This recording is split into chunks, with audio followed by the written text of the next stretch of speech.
আসসালামু আলাইকুম রহমতুল্লাহি ওয়া বারাকাতুহু। আলহামদুলিল্লাহ, প্রিয় বন্ধুগণ কেমন আছেন? আমি আজকে গতকালকে আসছিলাম সিলেট একটা চিকিৎসা উদ্দেশ্যে। আলহামদুলিল্লাহ গতকালকে চিকিৎসা করলাম, রাত্রে সিলেটই অবস্থান নিলাম এবং আজকেও একটা চিকিৎসা করলাম। চিকিৎসা করার পরে আলহামদুলিল্লাহ আমাদের এই সিলেটে আমার প্রাণপ্রিয় গুরুজন, উনি দীর্ঘদিন ধরে এই পেশায় রয়েছেন।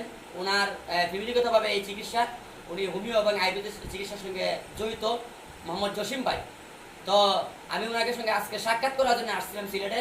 তো উনি আসার পরে আলহামদুলিল্লাহ সুন্দর মতে ওনার লাইব্রেরি দেখলাম, পরিদর্শন করলাম এবং উনি আমাদেরকে মেহমানদারি করাইলেন। আমি অত্যন্ত খুশি এবং আনন্দিত। ওনাকে আমি ধন্যবাদ জানাচ্ছি। ভাইকে একটু সালাম দেওয়ার জন্য আমি অনুরোধ করবো।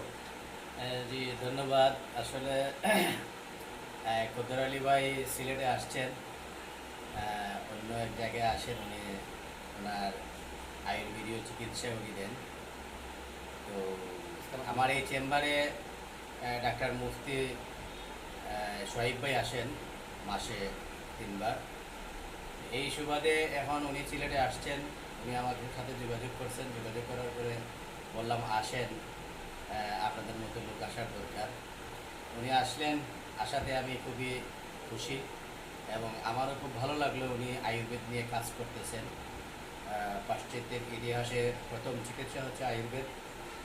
আয়ুর্বেদ নিয়ে সবাই কাজ করেন, আয়ুর্বেদের উপরে সবাই চিকিৎসা নেন। এটা খুবই কার্যকরী একটা ট্রিটমেন্ট, বিজ্ঞানভিত্তিক ট্রিটমেন্ট, কোরআন হাদিস ভিত্তিক ট্রিটমেন্ট। ইনশাআল্লাহ আপনারা চিকিৎসা গ্রহণ করেন, যোগাযোগ করেন, আসেন, গ্রহণ করেন। সবাইকে ধন্যবাদ জানাই। ভালো থাকেন, সুস্থ থাকেন। আসসালামু আলাইকুম।